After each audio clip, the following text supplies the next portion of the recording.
Mr. Clerk, we're reporting out a closed session.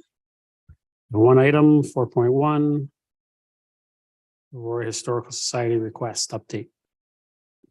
Thank you, Mr. Mayor. For the only item of council reporting out of closed session, the motion is to receive the report and that confidential direction to staff be confirmed. Someone like to move that? Councillor Weiss, Councillor Gallo. Comments, questions? Record a vote. Record vote has been requested for the only item of council reporting out of closed session. Councillor Weiss, how do you vote?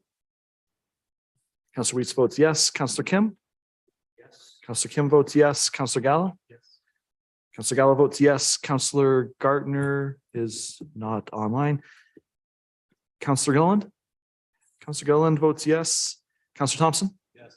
Councillor Thompson votes yes. And Mayor Maracus? Yes. Motion carries. Thank you. Confirming by law. Councillor Kim, Councillor Weiss, all those in favor? Opposed? That carries. Motion to adjourn. Councillor Weiss, Councillor Thompson, all those in favor? Opposed? That carries.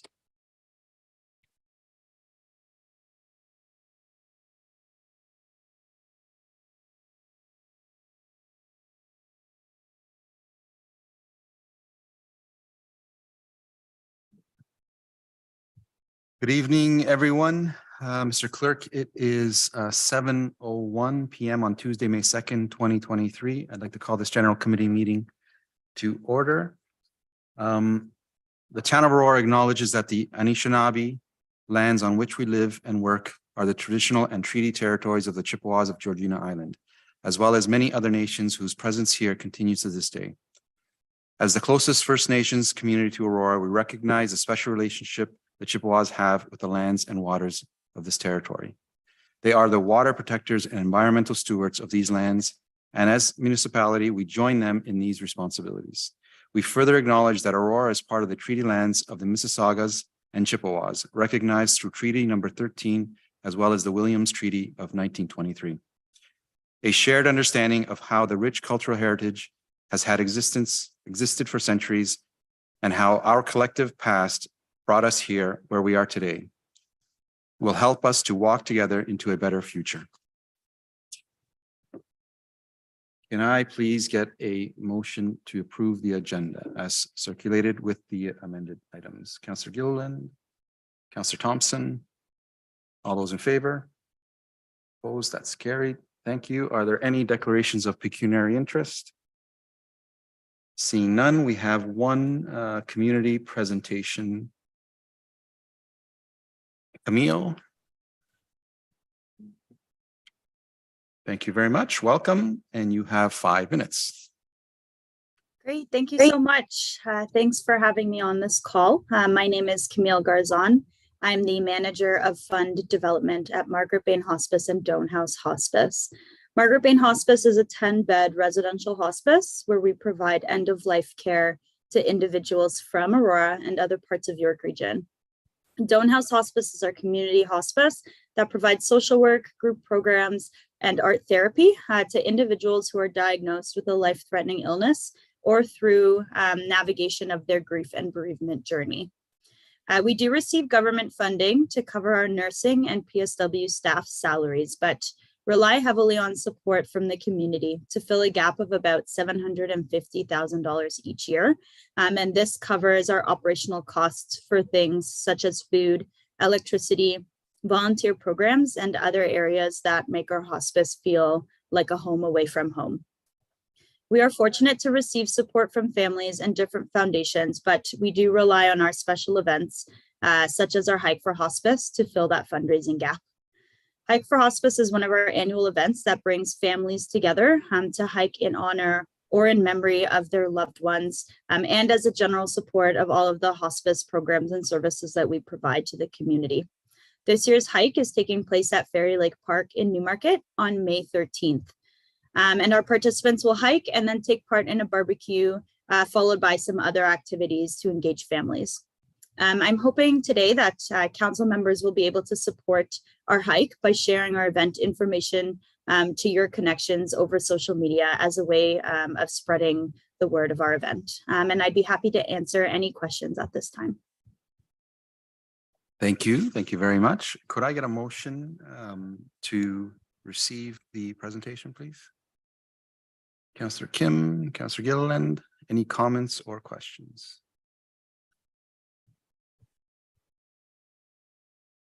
Seeing none, I guess will we be referring this to either communications or to somehow spread the word?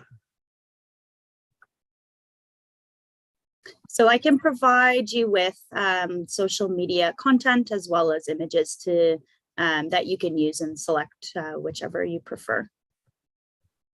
Thank you. Daniel, does that suffice? Through you, Mr. Chair. Yeah, that suffices. Thank you. All those in favor? Opposed? That's carried. Thank you very much. Great. Thank you so much. Delegations, we have no delegations. Consent agenda, we have no consent agenda. Advisory committee minutes, can I have a motion to receive 8.1 and 8.24 information? Councillor Gilliland. Councillor Weiss, any comments or questions? Seeing none, all those in favor? Opposed, that's carried. We're going to race through this for some reason. Item number 9, considerations of items requiring discussion, 9.1 to 9.6. Any comments or questions? Oh, we have 9.1, we have a presentation. Yeah.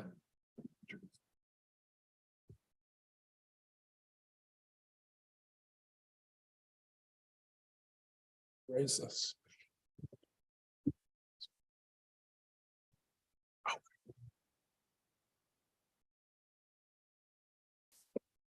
Through you, Mr. Chair, good evening, Mayor and councillors. It's a pleasure to be here this evening to discuss the results of the resident satisfaction survey that the town conducted in late 2022 and early 2023. I'll provide a little background on the project before I introduce Winsome Steck from Forum Research, who will provide a high-level overview of the results and who's also here to answer any questions. So council directed staff, specifically the communications division, to conduct a satisfaction survey back in 2021.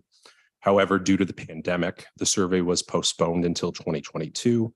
And given that 2022 was an election year, it was decided it would be best to wait to do the survey until after the election.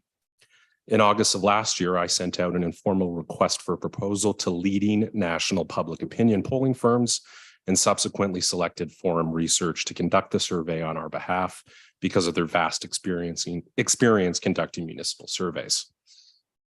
Forum was also one of the only firms to offer both a telephone survey, which used random digit dialing techniques, and an online open link survey. While the online open link survey is not considered to be statistically reliable, given that it is not random as people self-select to take the survey, the online survey was still an important engagement tool for the town, as it allowed all residents to still take the survey, and it still provides important insights for council and staff. It was important that we included many of the standard questions that Forum uses in other municipal surveys, as this allows us to benchmark the town against other municipalities. However, both the executive leadership team and the corporate management team provided input on the questions being asked to ensure all key services were captured in the survey. As detailed in the report I provided, the telephone survey was conducted between November 21st and December 21st, 2022, while the open link survey was available between December 6, 2022 and January 6, 2023. Now, a key learning for us is that we should avoid doing future resident satisfaction surveys during the holiday season or other times when residents are particularly busy. We heard some feedback from some community members as well as councillors that December was simply too busy a time for residents to complete the survey. Now, this was the first comprehensive satisfaction survey the town has conducted in 15 years, and it is best practice to do these surveys on a much more regular basis, which is why I provided the recommendation that we do a survey every 2 years, similar to what other municipalities do. It should be noted that since this was the first satisfaction survey in a decade and a half for the town, the results really should be seen as a baseline to track our progress in future surveys. I would like to now welcome Winsome Steck, Senior Director of Research at Forum, to walk you through some of the results. Thank you. Thank you so much, Daniel, for that introduction. Let me share my screen and we will get started.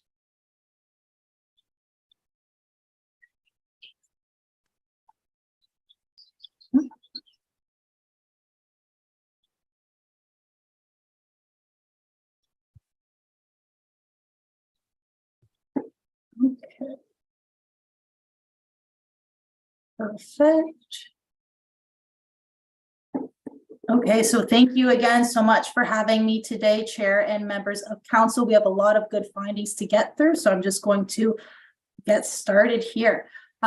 Daniel already did an excellent job going over the methodology briefly. I'll just reiterate a couple of things just so everyone's on the same page of, how we went about getting our results in the first place. So as he mentioned, we implemented a random digit dialing telephone approach for this project. So we targeted both cell phones and landlines of Aurora residents.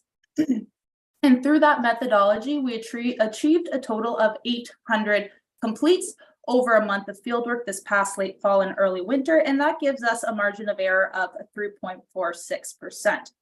So I do want to mention that due to timing constraints, we didn't ask every single question to every single respondent, but we did structure the survey in such a way that made sure we asked each question to a minimum of 400 respondents, and that way we ensured that we still had an acceptable margin of error for that question. But as Daniel also mentioned, to ensure no one was left out in providing their feedback, the town also hosted an online open link on your Engage Aurora platform for residents to participate in, and it was available in 7 different languages, although nearly all were completed in English. Through that, we achieved an additional 423 completes, but again, as Daniel mentioned, those findings aren't focused on this report because they are impacted by self-selection bias, because those are the people seeking out the survey, and it typically skews results from that typically skew more negative because they have something to say and they want to be heard. Other things to note, the average length was about 10 minutes to complete, and the results throughout are weighted by age and gender just to make sure that the sample we received reflects your population. Okay, so what did we find? Well, we found that the vast majority of your respondents have positive feelings towards their overall quality of life in the town of Aurora, with nearly all respondents rating the quality of life as either good at 50% or very good at 48%. So that gives you a top 2 score of 98%. We do also have comparable metrics to other municipalities across Canada. So specifically other municipal studies that we've done internally within the last couple of years where these municipalities asked the same question. And we found that the town of Aurora has the highest rating of quality of life. So that's 98% compared to the mean of 86% for our municipal norms index. And 3 of which, so that constitutes 7 total municipalities, yours 6 others, 3 of which are in Southern Ontario.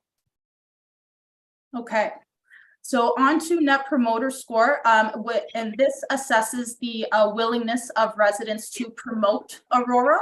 So the Net Promoter Score, it was measured by asking residents to rate their likelihood of recommending Aurora as a place to live on a scale from 1 to 10, with 1 being not at all likely, 10 being very likely. So based on the score provided, residents were either classified as promoters, passives, or detractors. That's promoters having scores of 9 or 10, passives having scores of 7 or 8, and detractors having scores of 6 or less.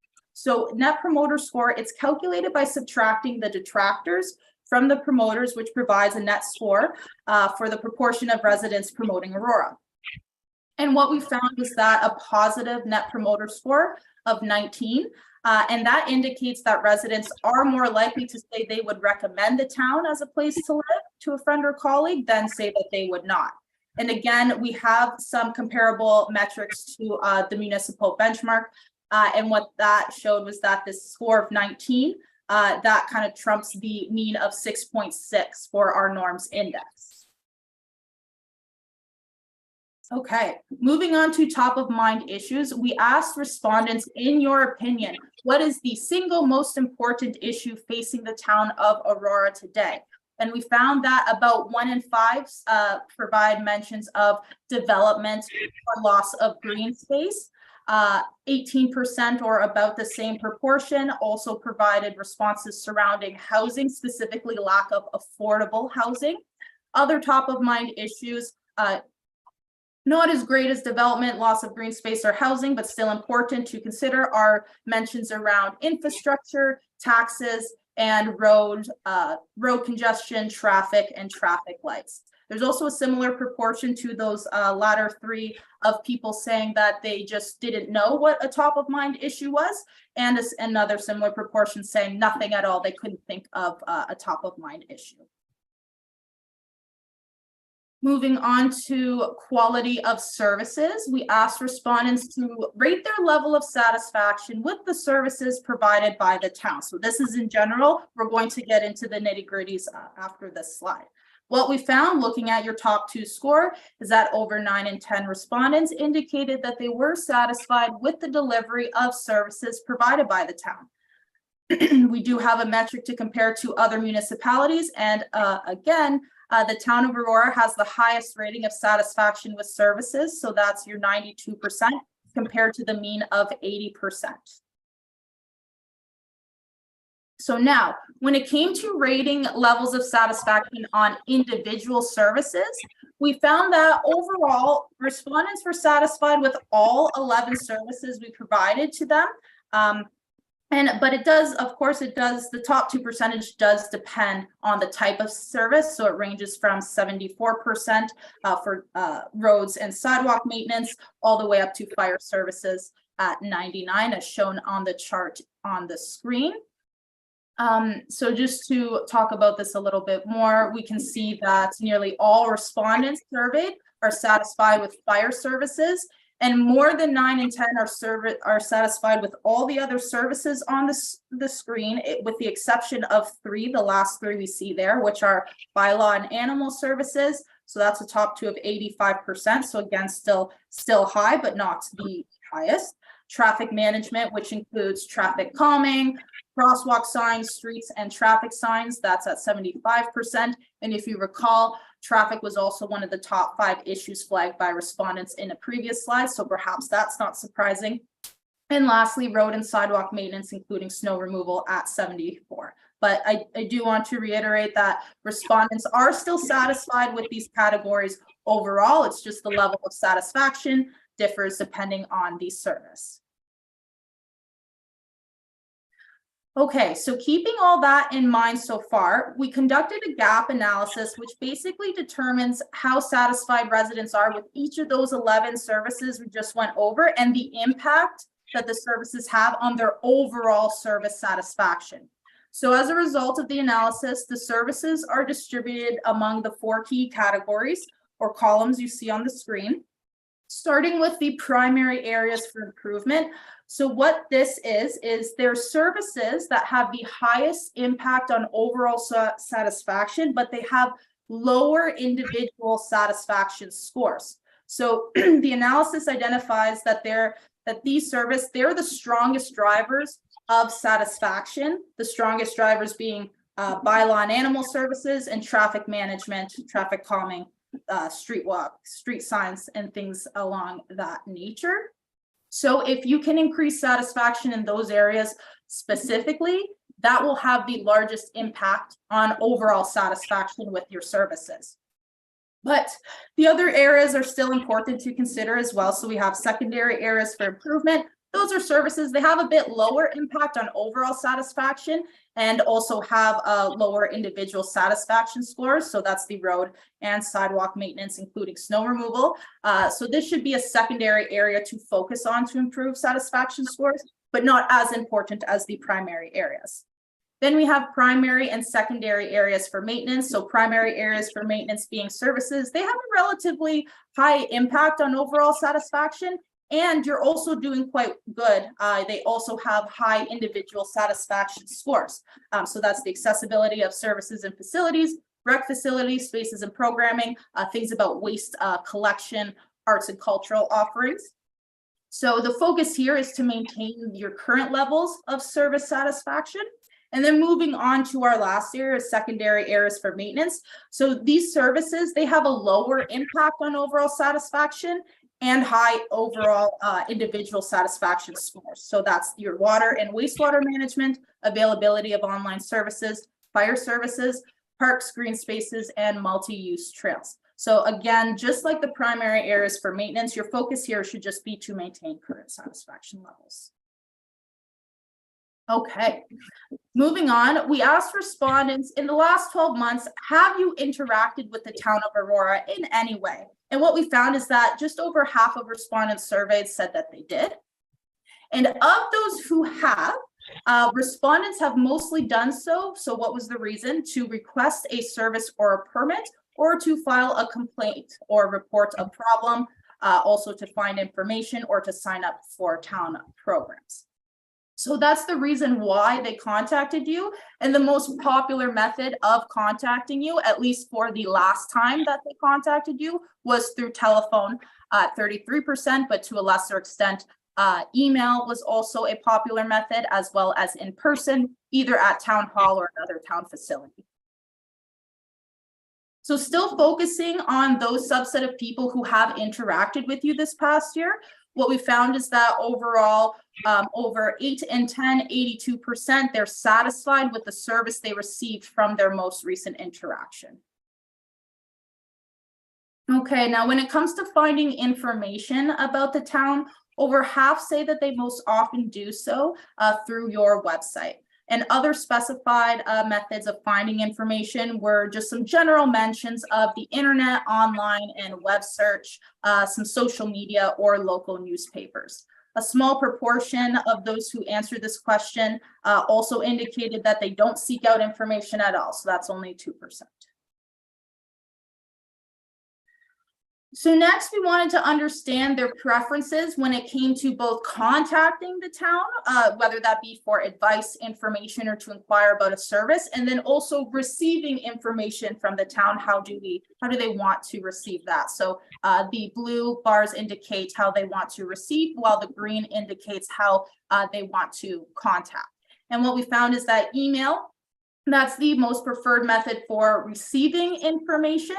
And other specified methods were in writing, so that could be in the form of mail, letter, flyer, brochure, catalog. Also, telephone was to a lesser extent popular, that's at 15%, and the website at about 12%. Now, on the inverse, when contacting the town, they prefer to do it by telephone, that's 68%. Followed by the website at 22% and email at 21%. So depending on whether they're receiving information or contacting you, the preference changes. In terms of town engagement, we found that over 8 and 10, that's 83%, they are net satisfied with the opportunities that they have to engage with the town in order to provide feedback on programs, services, and policies. Moving on to taxations and priorities, the majority think that they received an overall good value for their tax dollars. That's 85%. Net scores of fairly good at 58% and very good at 27%. We have a municipal norms benchmark that we can compare against. So your 85% ranks second. It has the second highest rating, but the mean overall was 76%. So even though your rating is not at the top of the list, it's still higher than the norm. Okay, now when it comes to the town spending money, about 8 and 10, that top to 79% we see, 79% of respondents, they say that they're supportive, either somewhat or strongly supportive of the town spending money on infrastructure renewal and construction. However, looking at the second part of this, respondents' opinions are split with how they want to fund this renewal in infrastructure. So we see about half, that 51%, saying that they support the town increasing property taxes to fund this, but the other half obviously oppose the property tax hike. So pro for the town spending money on infrastructure, unsure how they would like the town to pay for it. The last slide I want to cover are the priorities in the town. So in terms of managing the town's growth, what we see going from top to bottom, majority of respondents, so 84%, think the town's doing a good job in ensuring both new and established communities have appropriate access to town facilities and services. We see that about 2/3 or 66% think that the town's doing good in terms of environmental, green space, and heritage protection as it continues to develop. We see that just over half think that the town is doing good in terms of managing this growth and the potential impacts on current residents and existing neighborhoods, meaning that just under half, unfortunately, think you're doing a poor job. And then around half of respondents think the town is doing good in terms of managing this growth and the potential impacts on current residents and existing neighborhood. Again, meaning that that similar proportion think that there could be some improvement.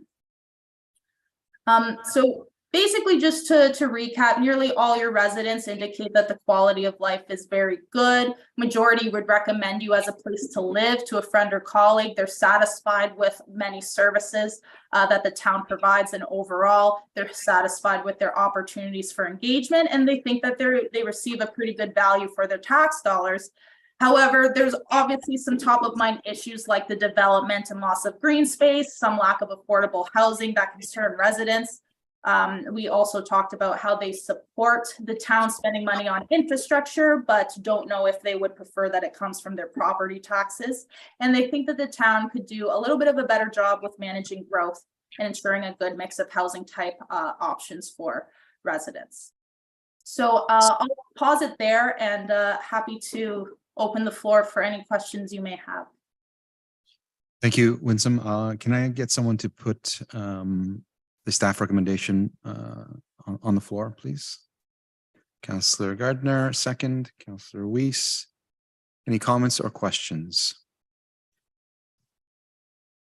Councillor Gilliland. Thank you.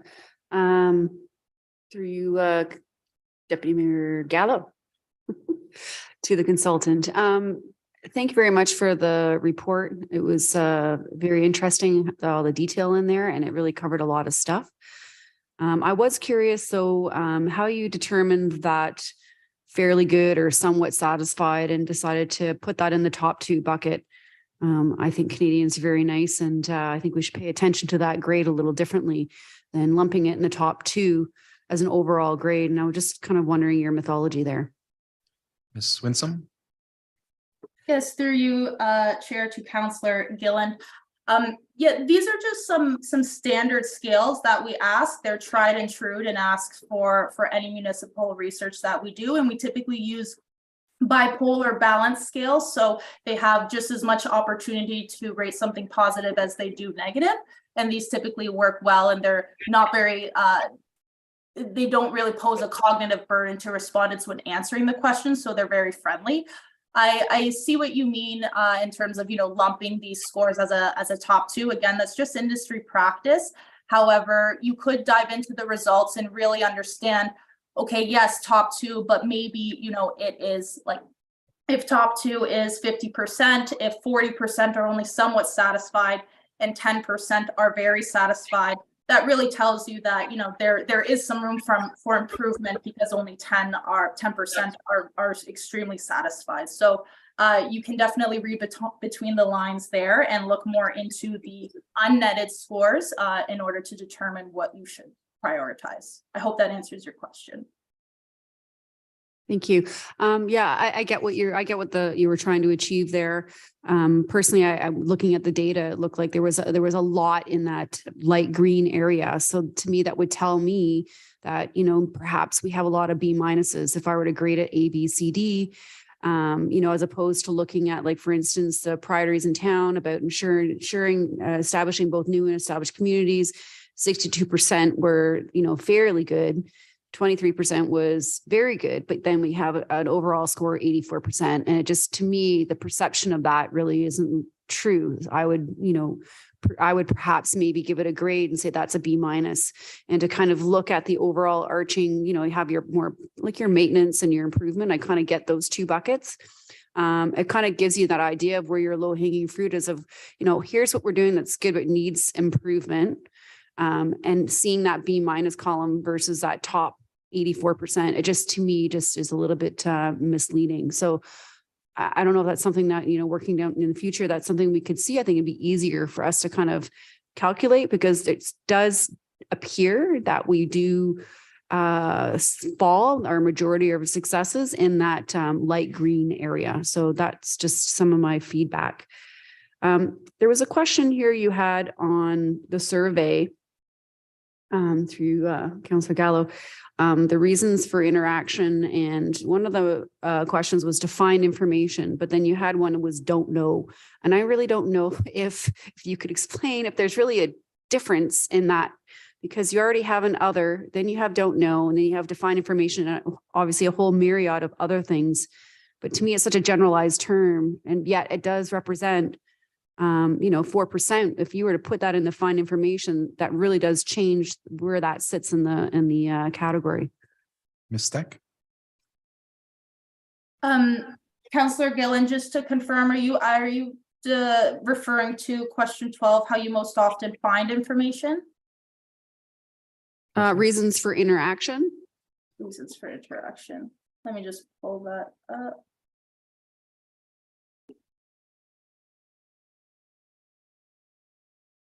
I would assume if you don't really know what you're looking for. Yeah, so what was the primary reason for your most recent interaction? So yeah, unfortunately, we're at the coding whim of whatever respondents want to tell us. So maybe by providing a don't know option, that is also it can be a way of respondents just preferring not to answer if prefer not to answer is not an option. So that don't know at 4%, it could very well be that they don't remember what their reason was for their last call, but it could be that they prefer not to answer. And then the other at the 1% is just if they because it was a telephone survey, it was for recall. So we had a list of predetermined options that we coded based on common responses we anticipated hearing from your residents. And if their response doesn't nicely fit into a category, we code it as other and we specify what that answer is. And then when it comes to analysis, we either upcode responses if they are similar enough to the predetermined categories, or if they're not, then they just kind of stand alone on their own. There's not enough of them to create a new kind of group. So but to circle back on your question that don't know at 4%, it could be because they actually don't know what their reason was for their last contact. They don't remember. Maybe they contact so often they can't remember the last one, or they just prefer not to answer. Councillor? Thank you. Yeah, thank you. I get what you're saying. I thought maybe you had control of what those categories were, and I felt that the choices were so similar that they're almost two the same thing, and it just maybe would add a little bit more oomph to some of the categories that placed in third. Now all of a sudden I could put that in second. Anyway, that's just my feedback. My last thing before I move on to somebody else, and in respect to demographics, and you have tenure of living in Aurora. And I was just quite shocked there was only 3 categories, less than a year, 1 to 5 years, and then 5 years or more / your entire life.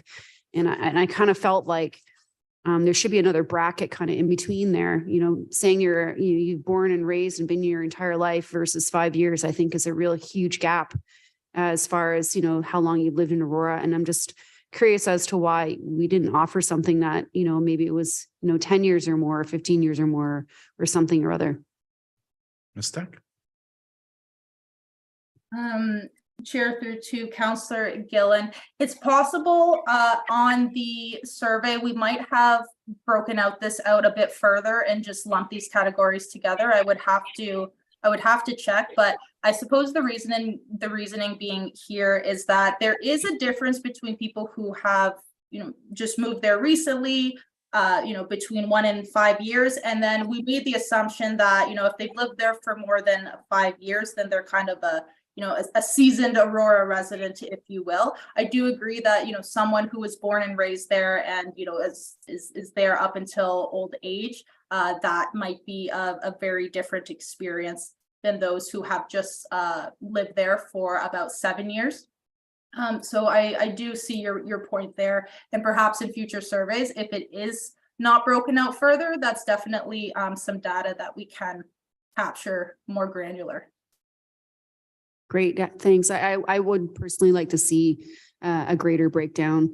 This doesn't really tell me too much about the tenure in Aurora. I think we've had such exponential growth in a short period of time that it doesn't surprise me that we're sitting at 89%, and it would be nice to kind of see a little bit more of the data there. Thanks. Thank you. Councillor Gardner. Thank you. Thank you for coming. Kind of. When was this survey finished? Ms. Steck. To Councillor Gardner. So the survey was fielded over a month. I believe it was between November 21st and December 21st for the for the telephone portion, and the online portion was opened for a little bit different dates. I believe it was between December 6th and January 6th. So we had some overlap between the two, but we wanted to make sure that specifically for the online, once that it was communicated that you're no longer going to be called, this is the end of field work for the telephone. Those who didn't have the opportunity to be called and be part of the randomly selected part of the survey still had their opportunity for their voice to be heard. So that's the reason for that overlap there. So, Councillor Gardner. Thank you, through you, Mr. Chair. I wasn't surprised by most of this, although I thought the quality of life rating was very high. But with respect to the water and wastewater maintenance services, that I was really surprised about. Do you have any more information on that? Ms. Steck. Chair, through to Councillor Gardner, I don't so we asked these exactly as they were presented on the screen. So we would say, would you say you're very satisfied, somewhat dissatisfied, or very dissatisfied with the performance of the town on water and wastewater management? They would provide a rating, and that's where we ended there. Thank you. I mean, that really surprises me. During the election, I heard a lot about traffic and traffic calming. That doesn't surprise me. And actually, the sidewalks and snow removal came up. I was asking when this was finished because it was more or less at the beginning of the winter. So I'm wondering if, as the winter progressed, if they got more dissatisfied. That's all I have. Thanks. Thank you. Councillor Weiss. Thank you. And thank you for the presentation. It's very well done. I have a couple of questions around sampling and some of those types of issues around the validity of the whole thing. I think you said at the beginning that you had it statistically weighted by age and gender. Can you elaborate a bit on that? Ms. Steck. Yes, Chair, through to Councillor Weiss. We typically, any type of random digit dialing we do, or really many projects where we are trying to match our obtained sample to the population, we will compare your data to the census data that is available on Statistics Canada. For the most recent data available is the 2021 census. And what we do is we just take an inventory. Okay, what is the demographic makeup of what we've received from the sample, and then we weight it to just correct to match the population, just to correct for any types of biases that might be encountered, or any nuance, like just anything that are kind of anomalies that might happen by oversampling a certain population. So we typically wait for all municipal studies on age and gender specifically. The more variables you put into the weighting, the more kind of convoluted it gets. So we typically stick to age and gender, and that usually corrects itself for the other variables like income and perhaps household size and things like that as well. But yeah, it's just a typical standard practice that we implement to ensure that your results are representative of your population, and that not one type of person or respondent is being oversampled for whatever reason. Thank you. And through you, Councillor Gallo, there's no effort, has been no effort, and maybe you can explain why, to be able to parse out the scores, the survey with respect to age and gender. So for instance, there are other examples and I'll ask about those later, but no interest in parsing out what a female versus a male would think versus an older person versus a younger person in any one of these areas. Ms. Steck? Chair through to Councillor Weiss. So while I didn't go over it in this presentation, in the full report, which I believe is appended to the agenda, there are where significant differences exist between subgroups. So whether that's age brackets or gender or anything else, I know we compared a lot of single family households compared to those with children or varying levels of how many people are in the household. Where significant differences do exist between subgroups, we flagged that in the full report. Just for time's sake, I didn't mention it in this presentation, but where differences exist, they were flagged. Okay, so we can dig into that when we get the report.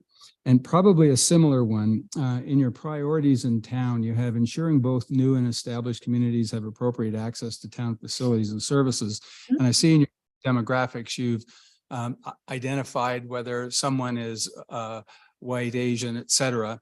I think that question is a bit odd, given that you might be getting two distinct answers. We're going through diversity, equity, inclusion. I see that your numbers are pretty similar to what the census number is versus in terms of our population makeup. But again, the question is about new versus established communities. Will that report have an identification of a person who's a newcomer, for instance, because we have a lot of newcomers in this community? They may have a different attitude about the availability of access to facilities than someone who's not a newcomer. Ms. Steck? Yes, Councillor Weiss, absolutely. So what I can do after this call, I can pull up the data and see if there are any differences between how at the cross tabulate the ethnicity question with how they responded on this, and we can see if there are any differences between ethnicities and how they responded to this. Because I agree, like this, again, high level, these are your overall results, but if we do slice and dice it on different demographic characteristics, it is possible that there is a different story to be told. Thanks. I'll look forward to the full report, and I have no more. Thank you. I think the full report is on the agenda. I don't think there's anything else that's coming. Okay. Is there? Attachment 1, yeah. Anything further, Councillor Weiss? Yeah, the last one, sorry, is I think it came through Daniel about the frequency of how surveys should be done. Is there do you have some expertise from other municipalities of our size that says that 2 years is right as opposed to 4 years at the beginning of a term, end of a term? I don't know what kind of research you've done on that, but I'd be interested in hearing it. Through you, Mr. Chair. From my knowledge, a lot of the bigger municipalities do it every 2 years, but I would defer to Winsome to give you an idea of municipalities of our size and the frequency. Okay, thank you. That's it now. Thank you. Councillor Kim. Thank you, Mr. Chair. When it comes to doing surveys, having controls, controls being in place is critical in getting the information or the real information. And so, given that the survey was conducted, just prior to the Christmas holidays when people are all in great spirits. So can you kind of speak to, what kind of controls are in place for this survey? And I think it's going to be critical that if we're going to continue to do these surveys on regular intervals, that the timing be similar along with other kind of controls so that, the performance is relative. Can you speak about that, please? Ms. Steck. Sure, through the chair to Councillor Kim. So This year specifically, we wanted to make sure that surveying didn't happen along the same timelines as municipal elections, because we didn't want that to be their top of mind while answering the survey. And then it just so happens that the survey became ready come mid-November. So by providing a full month of field work, so starting it in mid to late November and finishing it just before the Christmas holidays, it doesn't. I see what you mean when you're thinking that people might be more jolly, but we have surveyed other municipalities around these same times, and their scores just aren't quite as high as yours. So maybe it's something in the water at Aurora, but I'm not sure. Like, if we were to do this survey again at a different period in time, perhaps results would be different. But for sure we would know that, you know, snow removal or any issues around that wouldn't be a top of mind issue, or anything along those lines. But yeah, survey timing is important. The timelines that we picked aren't necessarily bad or have any, like, are extremely close, or at least not being sampled over the Christmas holidays, you know, like in the heart of it. So there aren't too many issues with that. It really just to make sure there are no issues moving forward, and it would be to make sure that you try to survey your population around the same time period, or the same date. So I would recommend if you move forward with additional surveys at this 2-year time interval, to do them around mid-November up until mid or early December, just to make sure that results are comparable to that same time reference. So sorry for this long-winded answer, but to recap, there's never an ideal or not ideal time to field a survey. You just need to keep it consistent so your results, you know, they have a benchmark and the same parameters are being respected moving forward. Councilor Kim? Thank you. And I think, you know, what's important in these surveys is, you know, relative performance is more important than the absolute performance. And as you stated, we compared well relative to the performance of the other 6 municipalities. And I think in the future, if we can combine or time our survey in conjunction with other municipalities along the same timelines, I think that would be beneficial. I think also in a future report, should we decide to do this on a regular basis, is find out why those municipalities did not fare better. What are some of the hot button issues there that cause them to not perform as well as us, because that would really provide us invaluable information as to what we're doing right, or maybe it's a one-off in those municipalities. And also maybe some background information on what's going on at the macro level, because oftentimes the macro concerns, whether it be, the national employment level, provincial, or other planning concerns, might weigh heavily regardless of the specific questions that's being asked in the survey. So I think information of that nature would be very helpful to us to be able to plan for staff and council. So thank you very much. Thank you. Councilor Thompson. Thank you. Sorry, Mr. Chair. Just to confirm, we're speaking to both the report and or the presentation? Yep. Thank you. I don't have any questions for the presenter, just some overall comments. It was mentioned within the report that the last time we did a resident survey was back in 2007, about 15 years ago. For those of us that have been on council for a little while, I will say that in 2014, we had this discussion about doing a resident survey. The decision was not to take on a consultant, but to do it internally.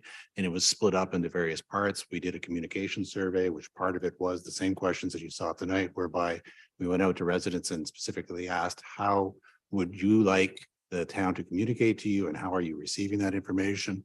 And that was done in 2015. And then over and above that, we also did a citizen budget survey, which talked about some of the financial components as well. So there are bits and pieces that we can look back and use to help benchmark change time over time.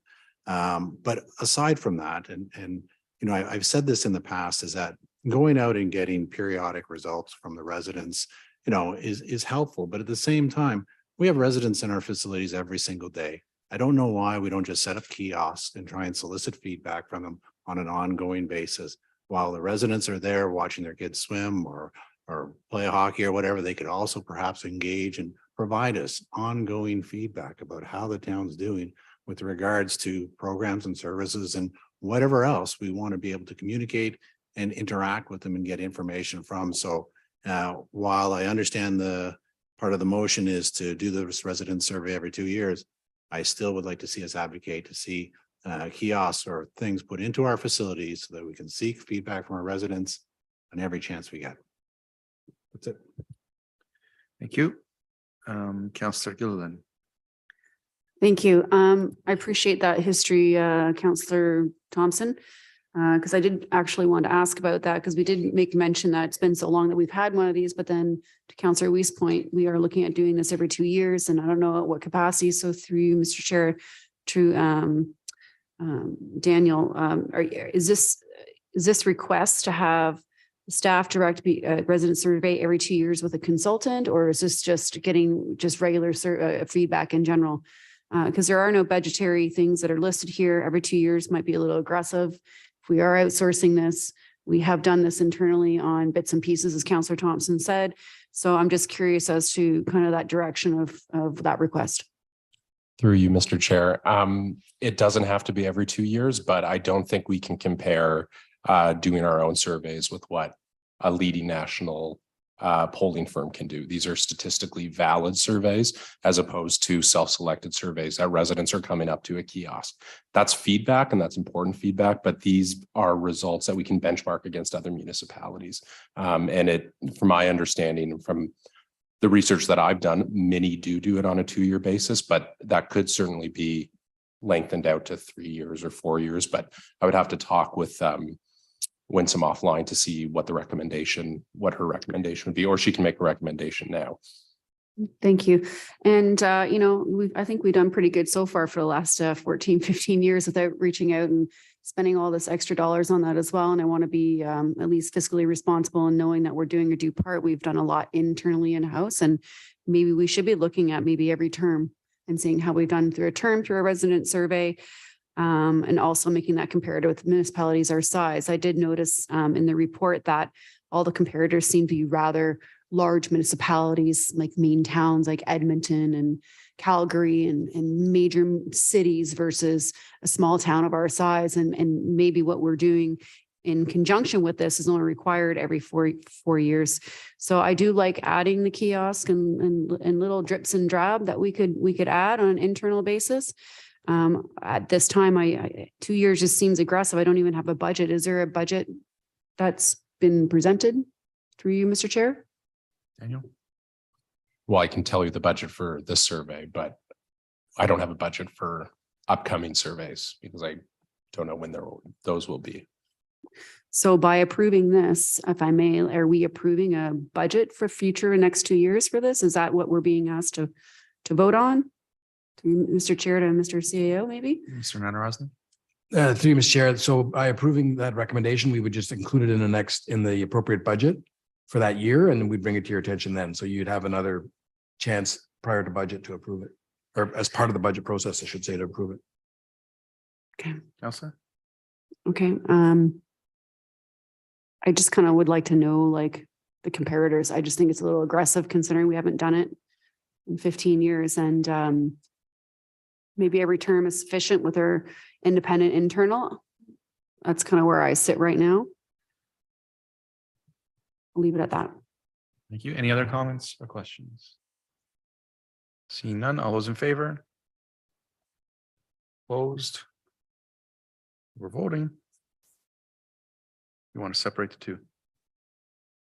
Okay. Item 1, which is to receive. All those in favor?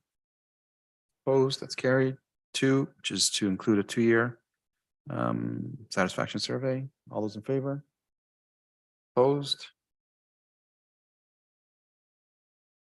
I'm in favor. That carries. 9.2. Secondary suites and residential home update. Can I get a motion on the floor to receive for information? Counselor Gardner, Counselor Thompson, any comments or questions? Counselor Gardner. Thank you, Mr. Chair. I've been very interested in this subject of secondary suites and illegal secondary suites for a long time. And when I'm looking at page 2 of this report, it's outlining my risks. The bullets at the bottom, to minimize the risk of health and safety to the public, and to discharge the duty of care onto the permit holder. That one I hadn't thought of, but it makes sense. To prevent the accumulation and resulting liability from open permits. So my two concerns were liability the town might have and taking care of the residents that are living in basement suites, because often they're not up to the standard of the building code. So I am glad to see this report. I'm going to go back on something that I said, which is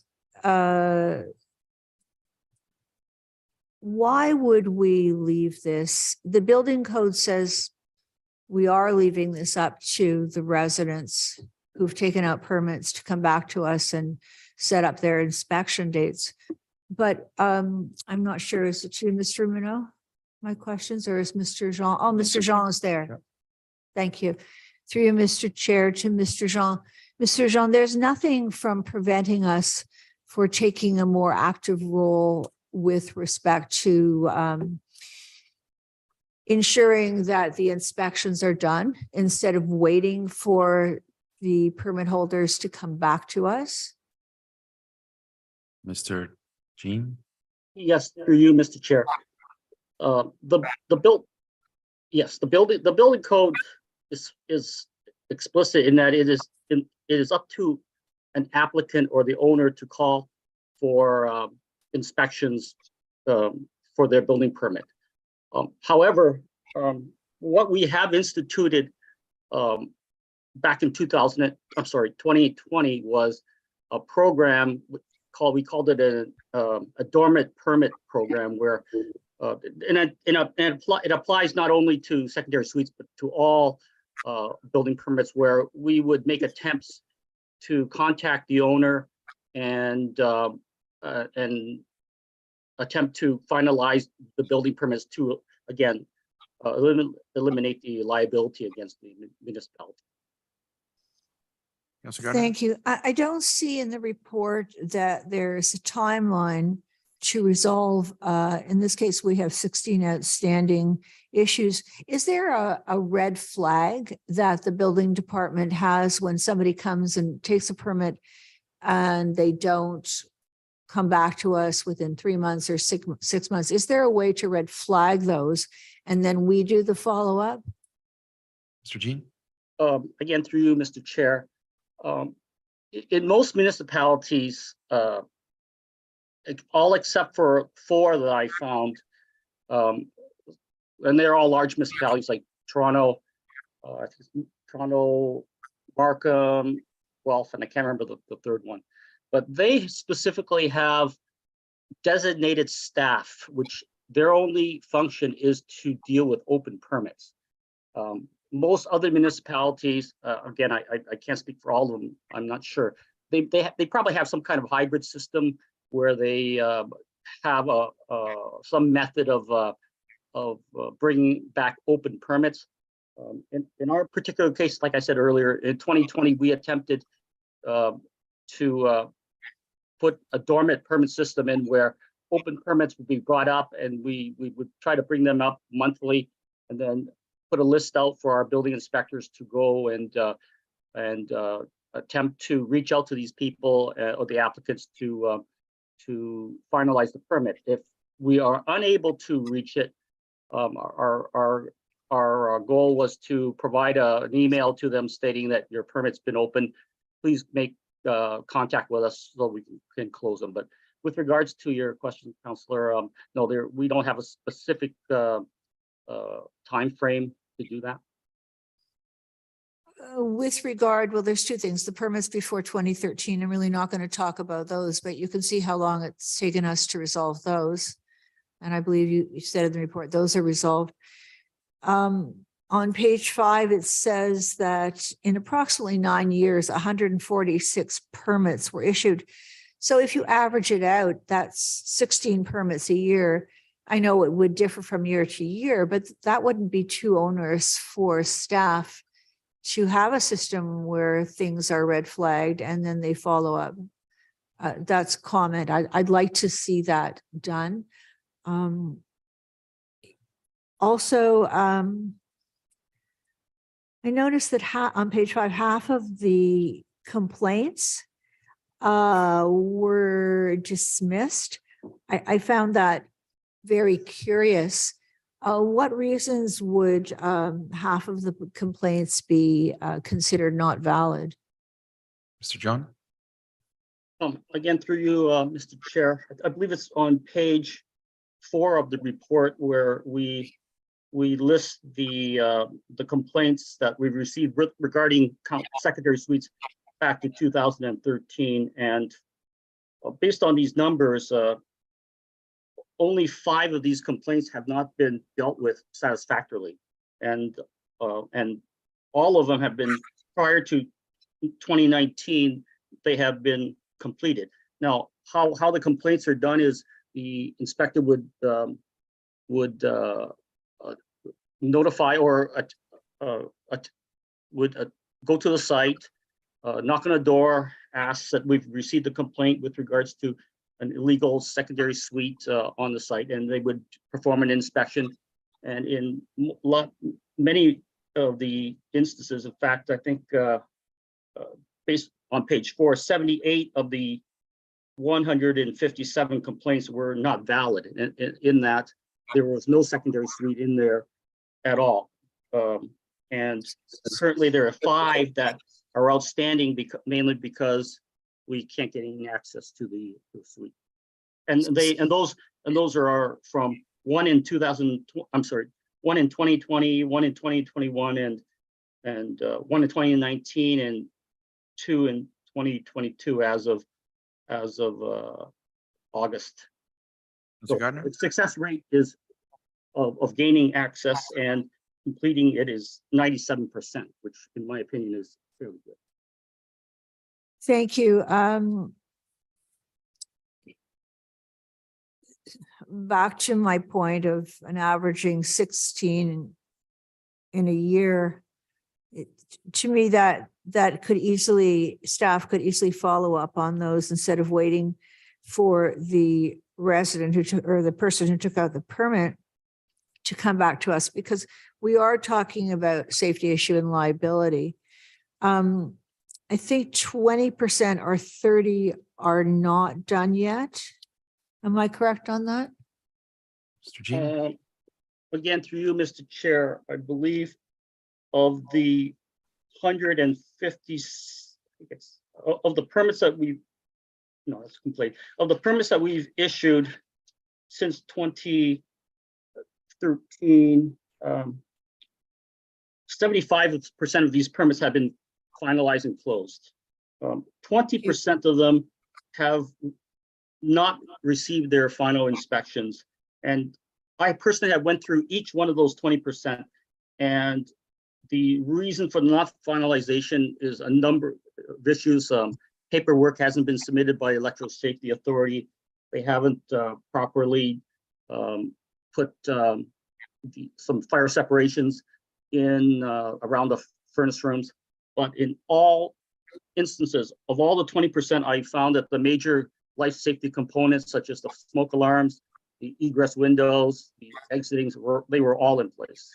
And again, 5% of those we could not gain access to. So there is 5% of them that have not been inspected. And again, of those 5%, it could mean that they haven't bothered to do the work. But again, it could have been that they have done the work and haven't called for inspections. But we have attempted to gain access to those 5%, but we have not been successful.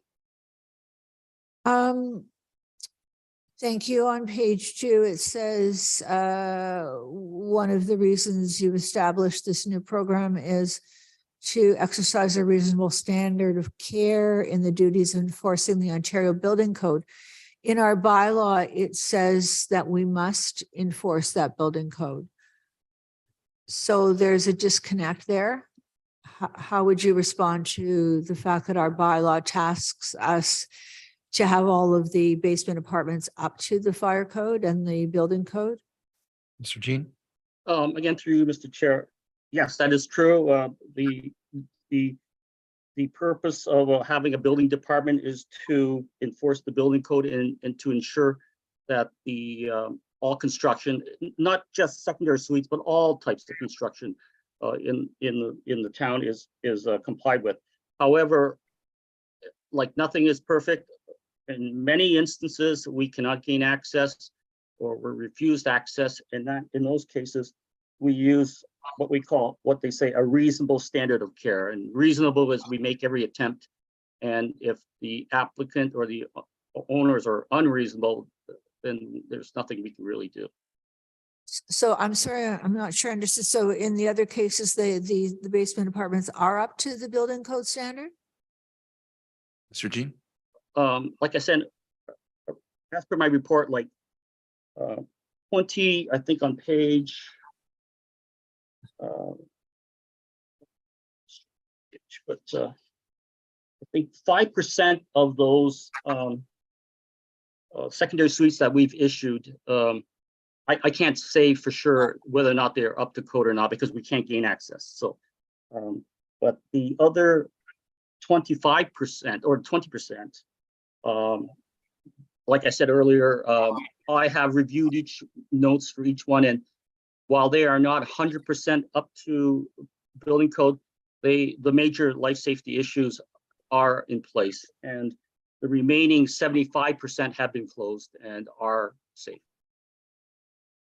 Mr. Gardner? I'm just to make sure. So the other 75% are up to code. Mr. Jean? Yes, that's correct. Thank you. That's all for the moment. Thank you. Thank you. Councillor Weiss. Yeah, thank you. On page 3, through Councillor Gallo, number 2, it says where an attempt has been made to contact the permit holder and no response is received within 10 days, it remains under inspection. What is the consequence to the homeowner to simply ignore a request currently? Mr. Jean?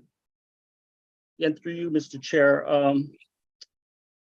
this section that Councillor spoke to, just read out, is part of our inactive building permit program, and it's an attempt.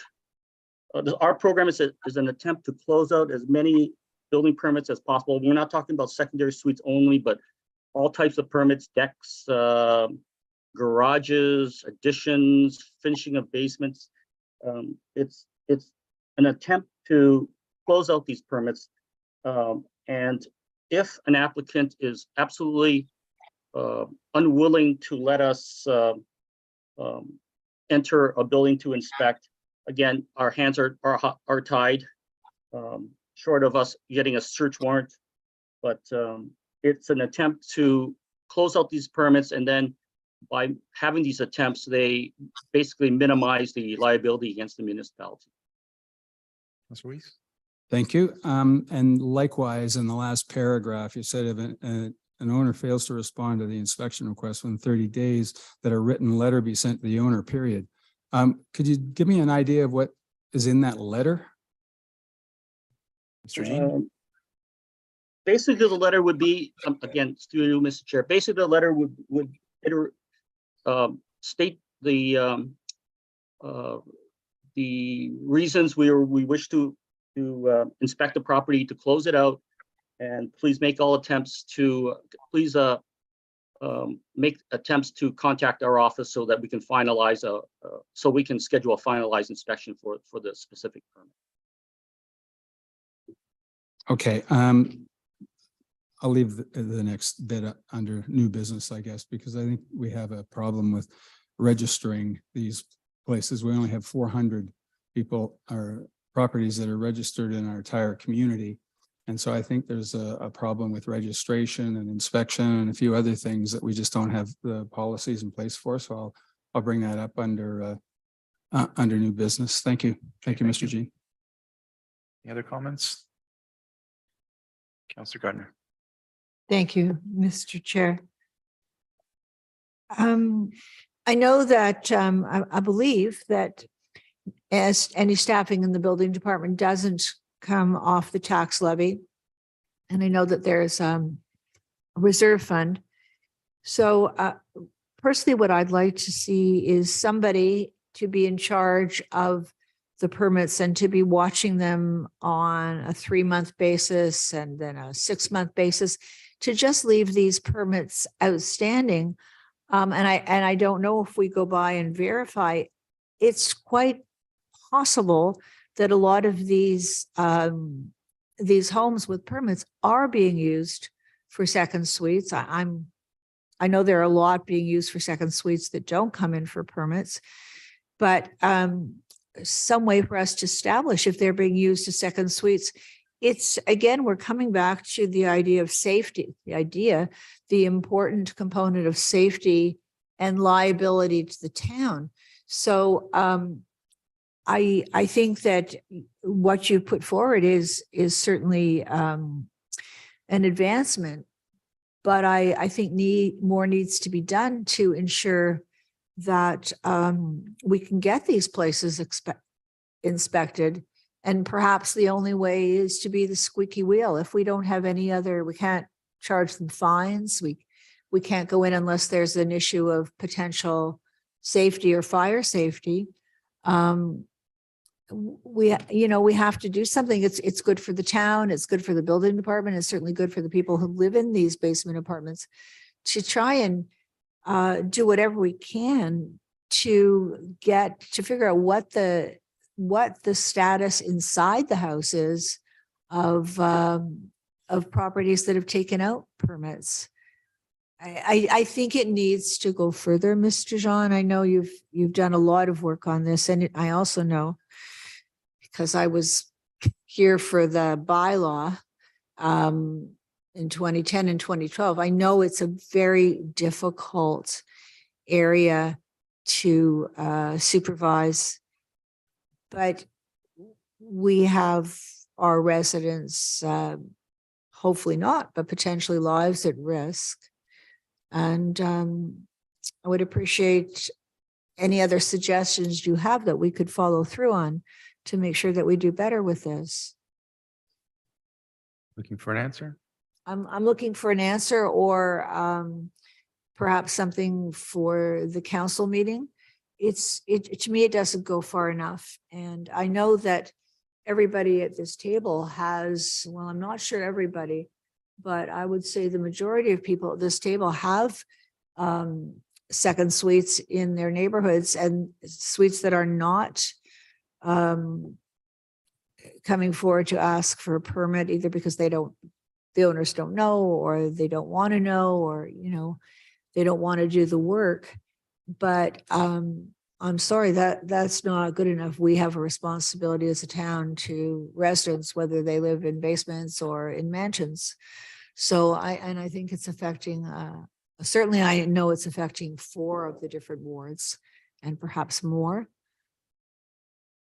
So I would like this policy to go further. I'm not sure what you called it. I would like to go further with a lot more effort on the part of staff to get in touch with the owners and remind them, because as you say in the report, we give them all the information with the timelines on what has to be checked when in the process of building. I'll just keep repeating myself, but I think this is a serious problem and we need to do something more about it. Thank you. Thank you. Any other comments? Seeing none. All those in favor? Opposed? That's carried. Thank you. Item 9.3, Aurora Historical Society request for matching funding for the Godfrey collection inventory. Can I get staff recommendation on the floor, please? Councillor Gilliland, Councillor Kim, any comments or questions? Councillor Gardner. Thank you, Mr. Chair. I know that Dr. Godfrey had a conversation with Murray Koffler about giving the connection to Hillary House. Mr. Koffler was involved in Hillary House. I've heard that there's repeats of volumes, and I'm not sure that everything in the Godfrey collection may be valuable. And I'd like to know if it is or not. So I think we should only be retaining and storing or showing what is valuable. So I am in favor of this. Thank you. All those in favor? Opposed? That's carried. Thank you. 9.4. Council budget principles policy. Can I get someone to move the staff recommendation, please? Mayor Maracus, Councillor Thompson, any comments or questions? Seeing none, all in favor? Oh, yeah, go ahead. Councillor Gardner.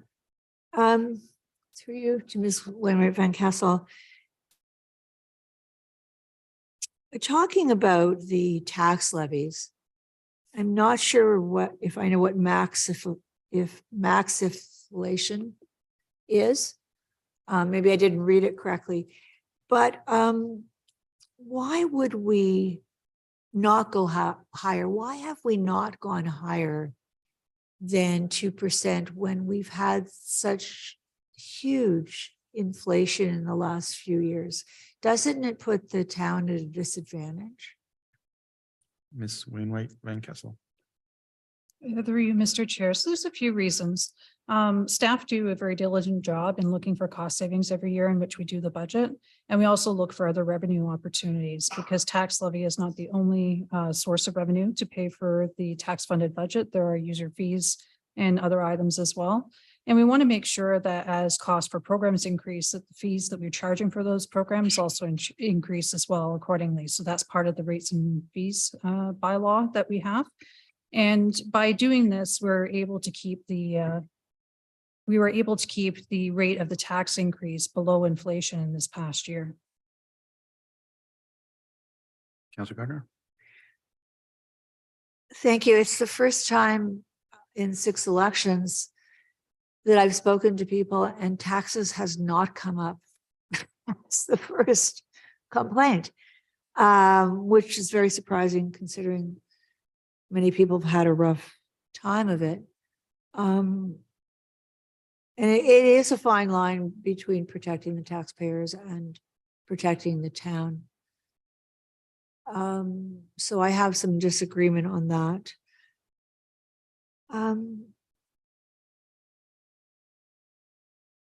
With respect to the stability fund,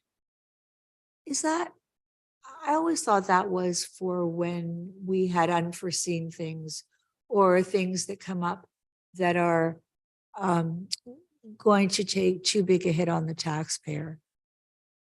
Am I correct on that? Ms. Wainwright Van Kessel. Through you, Mr. Chair. So those are some of the reasons. There could be things that come up that we're not expecting. We also use it for some other purposes too, for phasing in the cost of something. So if we have a new cost that's coming in that is much higher and would be a significant tax impact, we may use the tax stabilization reserve to actually phase in that cost. And then it also addresses if we have some one-time costs. So costs that are only going to be around for a single year, it doesn't make sense in that case to increase the tax levy for 1 year. So we would use the tax stabilization reserve in that case as well. So for the phasing in, then does the tax stabilization reserve get paid back? Ms. Wainwright Van Kessel. Through you, Mr. Chair. So through our deficit surplus management bylaw that we have, the tax stabilization reserve is one of the first reserves that gets funds allocated to it. So that's how that reserve gets replenished. Last question. In the capital program, all there are groups of capital projects, like groups. So if one comes in, low budget, one comes in high on budget, then we're just going to transfer the funds from one project to another. But I'll wait for that answer. Ms. Wainwright Van Kessel. Through you, Mr. Chair. So yeah, that's consistent with what we have presented at budget. So we have capital programs only for asset management type projects. So there's that flexibility to be able to move funds between those projects, so long as the scope of the project is not changing. One thing I've been concerned about over the years is when a budget will come in way under, way over. Often we can explain that, but way under. So do you think, you've been here for a while, have we improved in pricing out our capital project expenditures? Ms. Wainwright Van Kessel. I can answer that, but. Through you, Mr. Chair. So sometimes it's very difficult to estimate the cost because we are trying to take our best estimate before we go to market. So we do look at history of similar types of projects, but sometimes the scope is a little bit different, the work's a bit different, and we end up with some that come in higher and some that do come in lower than what we would expect. As I said, it's the ones that come in lower that are a mystery, but I'm very glad you're our CFO and we're under your care. Thank you. Just not a question, but a comment. I'd inquired. It's not a new policy; it's an upgrade, but it's a relatively complete overhaul. So I asked for a side by side, which was difficult. So I'll take some time reading the old one, comparing it to the new one, and I may have some questions at council. All those in favor? Opposed? That's carried. Thank you. 9.5, approval of capital project number 71159, Parks Zero Turn Mowers. Can I get a motion to put the staff recommendation on the floor, please? Councillor Kim, Councillor Gilliland, any comments or questions?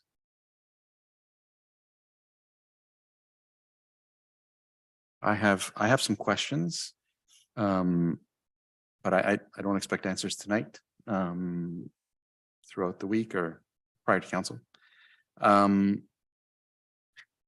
I kind of did a little bit of math in terms of the usage. It says that they're used between 40 and 50 hours per week during the months of May through November. And that's 28 weeks. 40 hours a week is 1,120 hours a year, and it's 5 years, which equals somewhere around 5,600 hours. Yet they all have between 8 and 1,000 hours on them. So I'm just trying to get a better understanding of either one, whether the hours that are described in the sheets are accurate, or two, whether the usage isn't exactly 40 hours a week.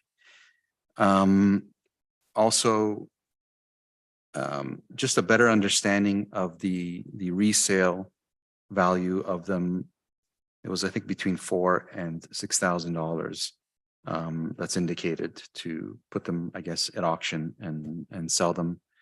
I wouldn't mind, perhaps we can have a meeting and just go through some of these, as well as it may be in the weeds, but I would really love to see them to better understand the condition that they're in, and maybe we can set something up so I can come and take a look and better understand how this whole thing is coming about. Seeing no other comments, all those in favor? Opposed? That's carried. Thank you. Approval of 9.6, approval of capital project number 34434, 6-ton diesel truck with sander, number 26. Can I get someone to put the staff recommendation on the floor, please? Councillor Gardner, Councillor Gilliland. Comments or questions? Seeing none, all those in favor? Opposed? That's carried. I have a notice of motion. We have the regional report. Can I get a motion that the regional report council highlights April 27, 2023 be received for information, please? Councillor Thompson. Councillor Kim, any comments? Councillor Gardner. Thank you, Mr. Chair. I thought it was a very interesting report. And a couple of things stuck out to me, that 90% of all licensed childcare sites in York Region opted to participate in the system to lower childcare fees by 50%. I think we must be the highest in Ontario.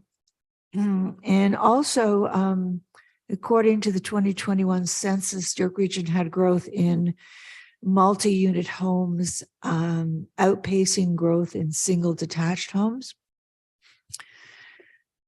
And the last one is that in 2022, York Region participated in an extensive external multi-site audit for waste and wastewater management, and we had 0 nonconformities. I think, again, these are all big accomplishments. So, Mr. Mayor, congratulations to the region. Thank you. Councillor, are you done? I am. Councillor Weiss. Yeah, thank you. I also noticed in this where you announced the Federal Housing Accelerator Fund, and there was about, I don't know how many 28 grant opportunities there. And I know we have our own action plan for affordable housing. So just through you to perhaps the mayor or to Mr. Nadarozny, I'm just wondering what our plans are to take part of a $4 billion accelerator fund that we have. Through Mr. Chair, I'll defer that to Mr. Romano, whose staff are looking into this for us. Mr. Romano. Microphone. Through you, Mr. Chair. Yes, planning staff are working with finance staff to submit an application under that CMHC fund. Councillor. Very good. Thanks very much. The other thing I noticed of interest in the report was an emphasis on newcomers. And it's explicitly put in there that they're doing various things in order to welcome newcomers into the community. And I'm just thinking that considering that we have around 30% of our people who are new in the last 5 years here, I wonder if it's an opportunity for us to tag along to what things are doing that is successful. So I don't know if there's been more information that was shared in here, and perhaps the mayor can give us an idea of that, the success of that, and if there's anything that we can leverage over to ourselves, because I think it's needed in this community. Mr. Mayor.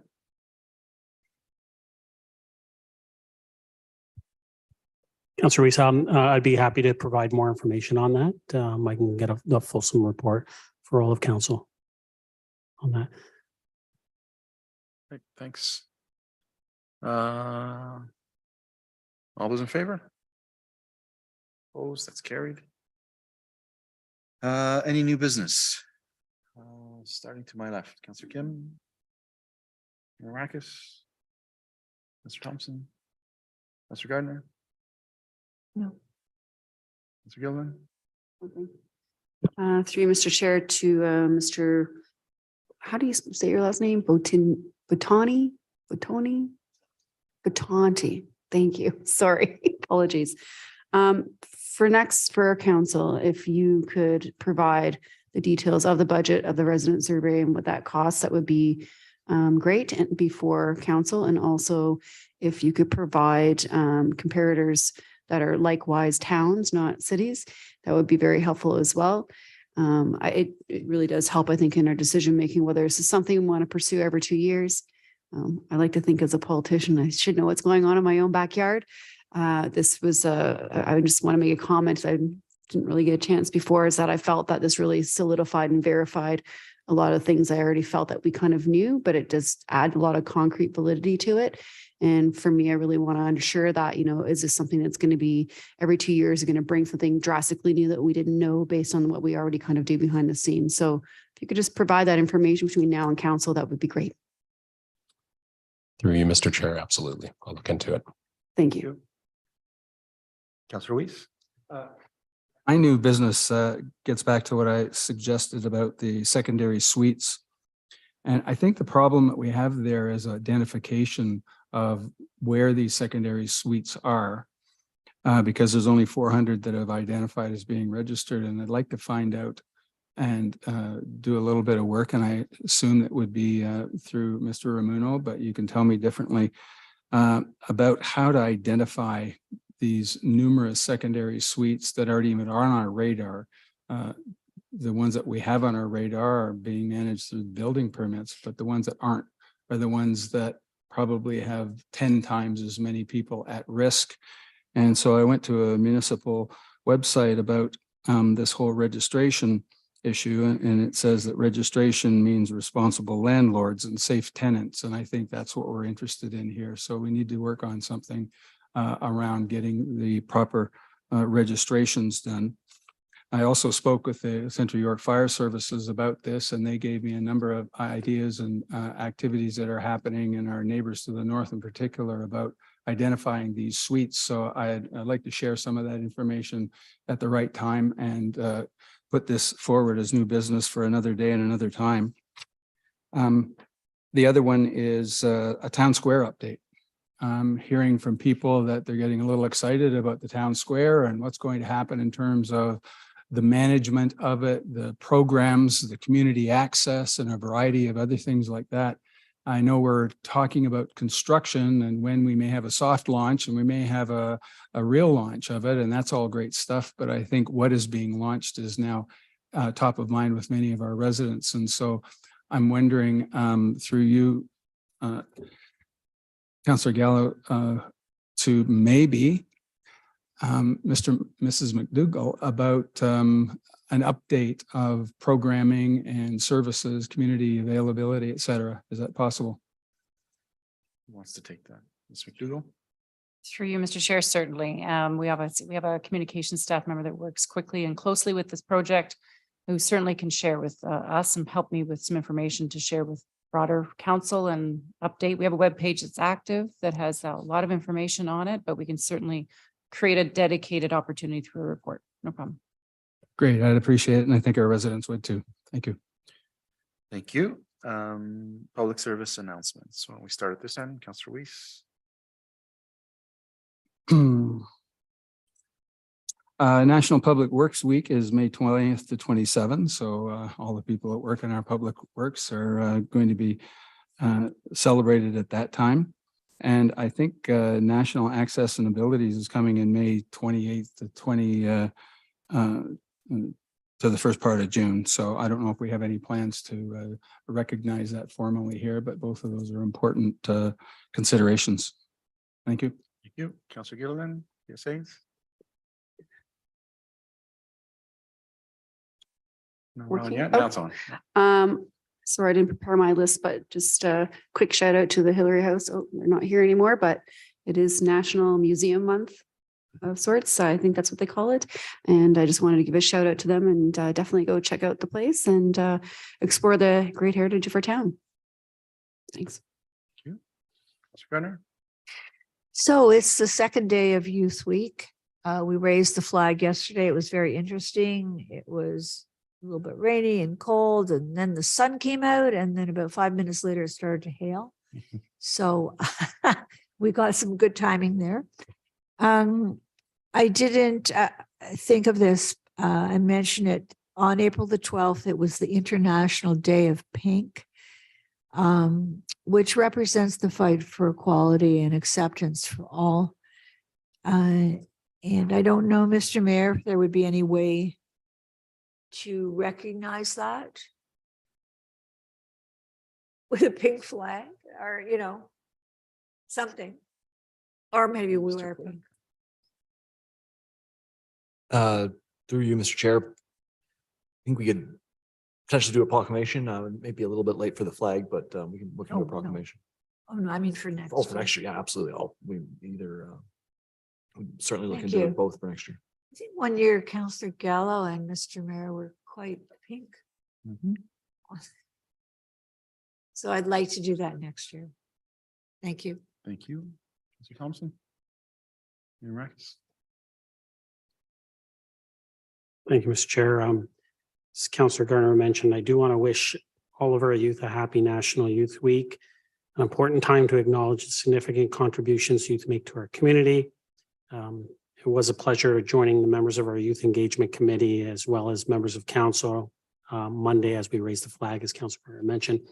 And in celebration of this important week, the town has increased programming and events for Aurora teens, including free gym, shinny drop-ins, a 3-on-3 basketball tournament with York North Basketball Association, a loft pop-up event, and a variety of virtual content. And for more information on Youth Week 2023, I recommend everyone visit aurora.ca/youth week. The 59th edition of the Aurora Art Show and Sale is happening this weekend. It's a must-see event for all art enthusiasts with over 300 pieces of artwork on display. If you haven't come to the art show and sale in the past, I highly encourage you to stop by this weekend because the breadth of talent on display is truly incredible. This free event takes place on Saturday, May 6th and Sunday, May 7th from 10 a.m. to 4 p.m. at the Town Hall. For more information, visit aurora.ca/art show. Our electric vehicle showcase is also back this weekend, happening on Sunday, May 7th from 10 a.m. to 4 p.m. in the Sark parking lot. You can meet experts, see charging demos, explore EVs, and test drive some of the latest models. And for more information on this event, please visit aurora.ca/EV showcase. Also happening this weekend, it's a busy weekend, is Compost Giveaway Day, where residents can drive over to the Joint Operations Center on Saturday, May 6th from 10 a.m. to 3 p.m. to pick up a free bag of compost. New this year, residents can simply drive through and a staff member will place a bag of compost into your car. And for more information on that, visit aurora.ca/compost giveaway. Lastly, I just want to acknowledge the passing of a true Canadian icon, Gordon Lightfoot, whose music contributed greatly to our sense of identity and captured the Canadian spirit. I know many of us grew up listening to his music, and his art has left an indelible mark on so many people across our community and across Canada. On behalf of the town of Aurora, I send condolences to Gordon Lightfoot's family and friends. Thank you, Mr. Chair. Thank you. Councillor Kim? No. Just two things. Yesterday was National Principals Day, and my wife made me say that. And the Leafs tied 2-2 with almost the second period. So go Leafs. And I'm just looking over here, 2-2. Can I get a motion to adjourn, please? Councillor Thompson, Mayor Marcus, all those in favor? Opposed? That's carried. Thank you.